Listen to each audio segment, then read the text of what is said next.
आज इस वीडियो में हम बात करने वाले हैं LIC के एक नए इंश्योरेंस प्लान जीवन अमर के बारे में, जिसे हम प्लान नंबर 855 भी कहते हैं। तो बिना किसी देरी के शुरू करते हैं। तो सबसे पहले हम इस प्लान की जानेंगे कि क्या क्या एलिजिबिलिटी है और क्या क्या इसकी रिस्ट्रिक्शन है, जिसमें हम जानेंगे कि कौन कौन इस प्लान को ले सकता है, कितने अमाउंट से ले सकता है, कम से कम कितनी एज का व्यक्ति इस इंश्योरेंस प्लान को ले सकता है, या फिर आपकी मैक्सिमम एज कितनी होनी चाहिए इस इंश्योरेंस प्लान को लेने के लिए। उसके बाद हम एक एग्जाम्पल लेके समझेंगे कि यह पूरा इंश्योरेंस प्लान कैसे काम करता है, और इसमें मैं आपको ये भी बताने वाला हूँ कि इसमें आपका प्रीमियम कितना आपको पे करना होगा अगर आप ये इंश्योरेंस प्लान लेते हैं। तो LIC का जीवन अमर प्लान एक टर्म एश्योरेंस प्लान है। अगर आप ये टर्म एश्योरेंस प्लान लेते हैं तो इसमें आपकी फैमिली या आपकी नॉमिनी को फाइनेंशियल प्रोटेक्शन मिलता है, और इसमें आपको किसी भी तरह का कोई भी मैच्योरिटी बेनिफिट नहीं मिलता है। यानी कि ये टर्म एश्योरेंस सिर्फ और सिर्फ आपकी फैमिली को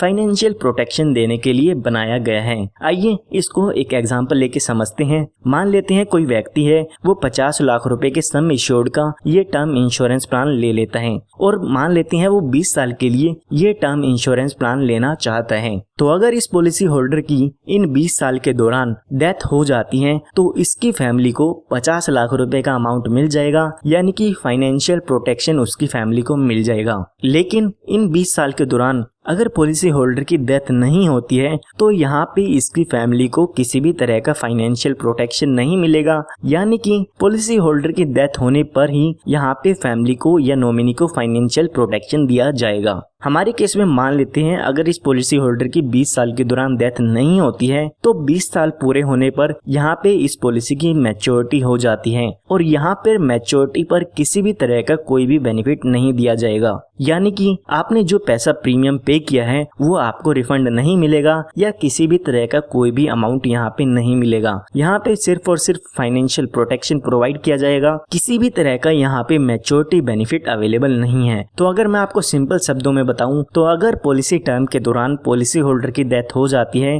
तो ही यहाँ पे इस पॉलिसी का कुछ बेनिफिट होता है। तो ये हमने जान लिया है कि टर्म एश्योरेंस प्लान क्या होता है। अगर आप फाइनेंशियल प्रोटेक्शन के साथ साथ मैच्योरिटी बेनिफिट भी चाहते हैं तो आप LIC का जीवन आनंद, जीवन लाभ, इस तरह का कोई भी एंडोमेंट प्लान ले सकते हैं LIC में, जिसमें आपको फाइनेंशियल प्रोटेक्शन के साथ साथ मैच्योरिटी बेनिफिट भी मिलते हैं। तो उन प्लान के वीडियोस आप हमारी YouTube चैनल पर भी देख सकते हैं। तो आइए अब हम जान लेते हैं कि जीवन अमर प्लान को कौन कौन ले सकता है। तो यहाँ पे जो मिनिमम एज दी गई है वो दी गई है 18 साल की, यानी कि अगर आप ये इंश्योरेंस प्लान लेना चाहते हैं तो कम से कम आपकी 18 साल की उम्र इसमें होनी चाहिए। 18 साल से ज्यादा का व्यक्ति इस इंश्योरेंस प्लान को ले सकता है। इसके साथ साथ यहाँ पे मैक्सिमम एज भी दी गई है, वो दी गई है 65 इयर्स की, यानी कि अगर आपकी एज 18 साल से ज्यादा है और 65 साल से कम है तो आप इस इंश्योरेंस प्लान को ले सकते हैं। उसके बाद हम बात करते हैं पॉलिसी टर्म की। पॉलिसी टर्म मतलब यानी कि कितने साल के लिए आप इसमें इंश्योरेंस प्लान को ले सकते हैं। तो कम से कम आप 10 साल के लिए और ज्यादा से ज्यादा 40 साल के लिए इस इंश्योरेंस प्लान को ले सकते हैं। इनमें से कोई भी आप टर्म चूज कर सकते हैं, 10 साल, 15 साल, 12 साल, 20 साल, जो भी आपको सही लगे वो इसमें आप टर्म चूज कर सकते हैं। उसके बाद बात आती है मैक्सिमम एज एट मैच्योरिटी की, यानी कि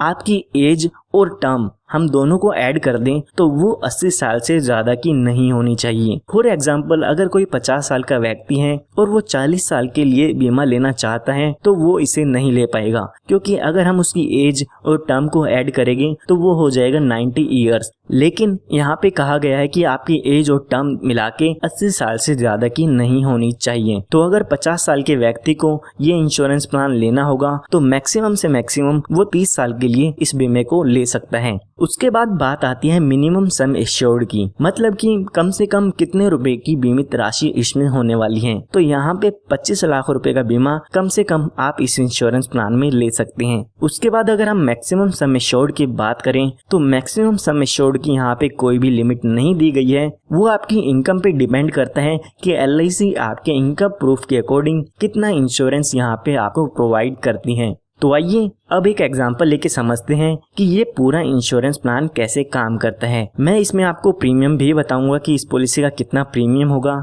लेकिन उससे पहले जान लेते हैं कि अगर आप पॉलिसी ये लेते हैं तो आपको कौन कौन से ऑप्शन हैं जो चूज करने होंगे। तो एग्जांपल समझने के लिए मान लेते हैं कोई व्यक्ति है जिसकी उम्र है 30 साल की, वो इस इंश्योरेंस प्लान को लेना चाहता है और वो यहाँ पे है नॉन स्मोकर, यानी कि वो किसी भी तरह का कोई भी स्मोकिंग यहाँ पे नहीं करता है। तो यहाँ पे हम मान लेते हैं जो व्यक्ति है 30 साल का, वो किसी भी तरह की कोई भी स्मोकिंग नहीं करता है। उसके बाद बात आती है टर्म की। टर्म यानी कि कितने साल के लिए वो बीमा लेना चाहता है। तो यहाँ पे हम मान लेते हैं कि जो व्यक्ति है ये 20 साल के लिए इसमें बीमा अपना लेना चाहता है, तो हम टर्म मान लेते हैं यहाँ पे 20 ईयर्स की। उसके बाद हमें बताना होगा कि हमें सम एश्योर्ड कितना लेना है, यानी कि हम कितने लाख रुपए का इसमें बीमा लेना चाहते हैं। तो हमारे एग्जाम्पल के लिए मान लेते हैं हम 1 करोड़ रुपए का बीमा इसमें लेना चाहते हैं। तो जब आप यहाँ पे सम एश्योर्ड बताते हैं तो उस समय आपसे यहाँ पे 2 ऑप्शन पूछे जाएंगे कि आप लेवल सम एश्योर्ड लेना चाहते हैं या आप इंक्रीजिंग सम एश्योर्ड लेना चाहते हैं। तो अगर आप लेवल सम एश्योर्ड लेना चाहते हैं तो जितनी भी आपकी पॉलिसी टर्म है, हमारे केस में जो पॉलिसी टर्म है 20 साल की है, तो इन 20 साल तक जो आपकी बीमित राशि होगी, जो बीमे का अमाउंट होगा वो 1 करोड़ रुपए ही रहेगा। लेवल सम एश्योर्ड का मतलब है जितने लाख रुपए का भी आप बीमा लेंगे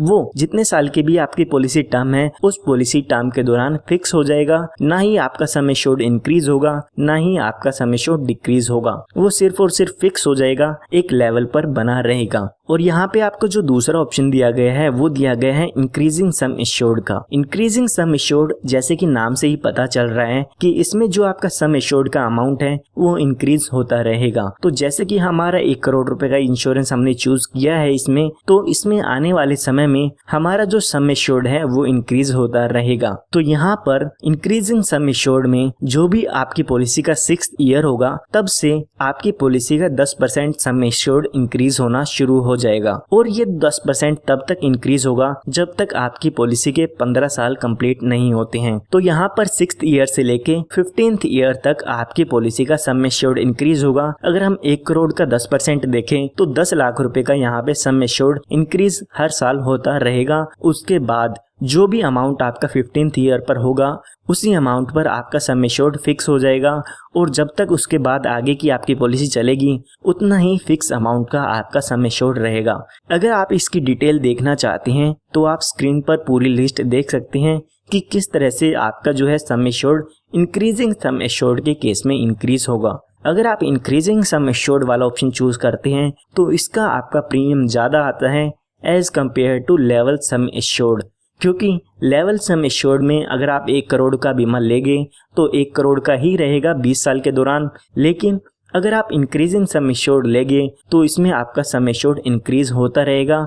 तो इन दोनों में से आपको कोई एक ऑप्शन चूज कर लेना है, लेवल सम एश्योर्ड या इंक्रीजिंग सम एश्योर्ड। ये चूज करने के बाद यहाँ पे आपके प्रीमियम की कैलकुलेशन की जाती है। उसके बाद यहाँ पे प्रीमियम पेमेंट के लिए आपको 3 ऑप्शन मिल जाते हैं। सबसे पहले जो प्रीमियम का मोड दिया गया है वो दिया गया है सिंगल प्रीमियम, यानी कि आप अपनी पॉलिसी का प्रीमियम एक साथ दे सकते हैं। हमारी पॉलिसी हमने अपने एग्जाम्पल में ली है 20 साल की, यानी कि जो 20 साल का प्रीमियम है पॉलिसी का वो हम एक साथ दे सकते हैं पॉलिसी लेते समय। तो उस केस में आप सिंगल प्रीमियम का ऑप्शन चूज कर सकते हैं अगर एक साथ आप पैसा देना चाहते हैं।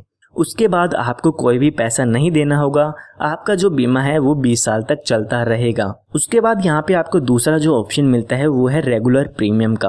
रेगुलर प्रीमियम में जितने साल की भी आपकी पॉलिसी टर्म है उतने साल तक यहाँ पे आपको प्रीमियम की पेमेंट करनी होगी। तो हमारे केस में 20 साल यहाँ पे टर्म है तो हमें 20 साल तक पॉलिसी के प्रीमियम की पेमेंट करनी होगी। तो सिंगल प्रीमियम और रेगुलर प्रीमियम में से आप कोई भी चूज कर सकते हैं।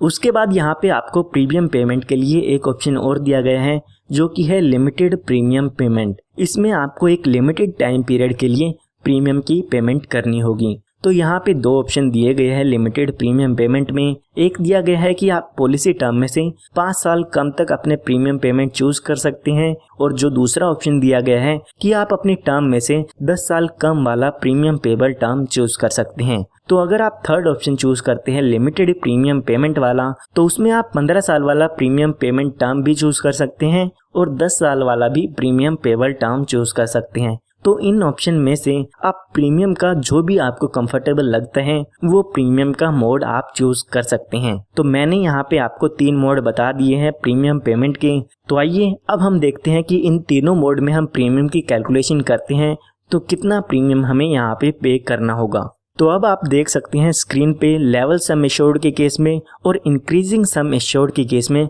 कितना प्रीमियम आपको पे करना होगा। अगर हम चूज करते हैं लेवल सम एश्योर्ड तो आप लेफ्ट साइड में देख सकते हैं कि कितना प्रीमियम आपको कौन से पेमेंट मोड में चूज करना होगा। लेवल सम एश्योर्ड हम चूज करते हैं तो हमारा 1 करोड़ का बीमा रहेगा पूरे 20 साल के दौरान। तो यहाँ पे अगर आप एक साथ पेमेंट देना चाहते हैं तो आप 1,41,800 रुपये की पेमेंट चूज करके इस इंश्योरेंस प्लान को ले सकते हैं अगर आपकी एज 30 ईयर्स है।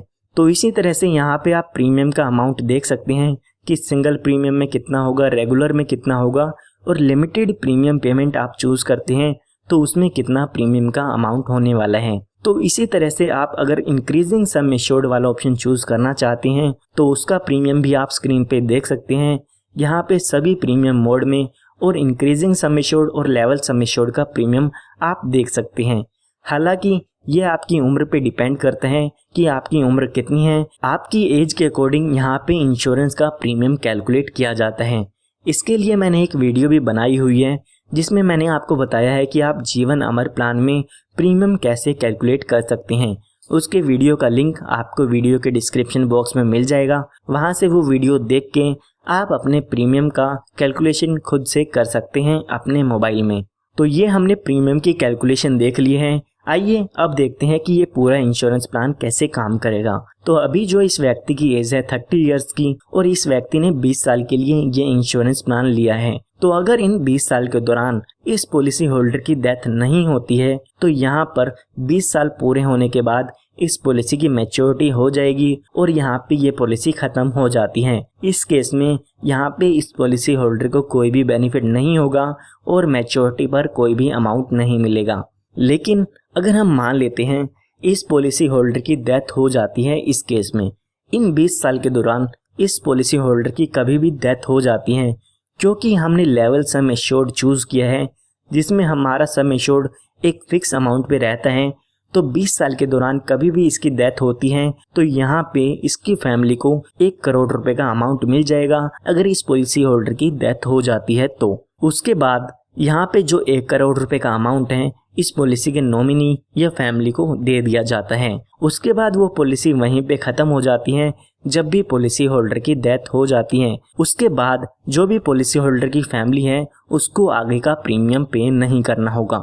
यहाँ पे पॉलिसी होल्डर पॉलिसी लेते समय चूज कर सकते हैं कि जब भी उसकी डेथ होती है तो ये जो 1 करोड़ रुपए का अमाउंट होगा ये इसकी फैमिली को इंस्टॉलमेंट में मिलना चाहिए या फिर उसको एक साथ मिलना चाहिए, या फिर कुछ पैसा वो इंस्टॉलमेंट में ले सकते हैं और कुछ पैसा वो लमसम भी ले सकते हैं। तो यहाँ पे जैसा पॉलिसी होल्डर चूज करता है उसी तरीके से ये अमाउंट पॉलिसी होल्डर के नॉमिनी या फैमिली को दे दिया जाता है।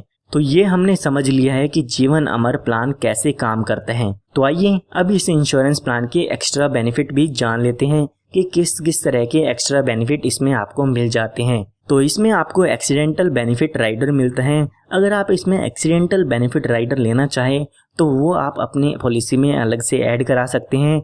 उसके लिए आपको एक्स्ट्रा प्रीमियम इसमें देना होगा। उसके बाद यहाँ पे आपको 30 डेज का ग्रेस पीरियड मिल जाता है। अगर आप रेगुलर प्रीमियम के केस में या लिमिटेड प्रीमियम के केस में टाइम से प्रीमियम पे नहीं कर पाते हैं तो प्रीमियम पेमेंट डेट से 30 दिन बाद तक आप अपनी पॉलिसी का प्रीमियम पे कर सकते हैं। उस केस में आपको कोई भी लेट फीस नहीं देनी होगी। उसके बाद अगर आप यहाँ पे इनकम टैक्स पे करते हैं तो अपनी इनकम टैक्स फाइल में आप इनकम टैक्स के रूल्स के अकॉर्डिंग इसके टैक्स का बेनिफिट ले सकते हैं। इनकम टैक्स के सेक्शन की कैलकुलेशन के अकॉर्डिंग आपको इनकम टैक्स में इसके प्रीमियम का बेनिफिट मिल जाता है। उसके बाद यहाँ पे एक और बेनिफिट दिया गया है कि अगर यहाँ पे इस इंश्योरेंस प्लान को कोई वुमेन लेती है तो उनके लिए यहाँ पे स्पेशल डिस्काउंट उन्हें मिलता है प्रीमियम पर। तो अगर आप वुमेन हैं तो यहाँ पे आपको कम प्रीमियम इस पॉलिसी के लिए पे करना होगा। उसके बाद यहाँ पे स्मोकर और नॉन स्मोकर की 2 कैटेगरी बनाई गई हैं। अगर आप स्मोकिंग नहीं करते हैं तो एज कम्पेयर टू स्मोकर आपको जो प्रीमियम है वो कम प्रीमियम पे करना होगा। तो इस तरह के काफ़ी सारे बेनिफिट आपको इस पॉलिसी में मिल जाते हैं और काफ़ी ऑप्शंस इसमें मिल जाते हैं आपको। जो भी आपको ऑप्शन सही लगे वो ऑप्शन आप इसमें चूज कर सकते हैं। तो उम्मीद करता हूँ अब आपको इसमें समझ में आ गया होगा जीवन अमर टर्म एश्योरेंस प्लान के बारे में। फिर भी अगर आपको कोई डाउट है तो वो कमेंट में पूछ सकते हैं, मैं जल्दी से जल्दी उसका रिप्लाई करने की कोशिश करूँगा।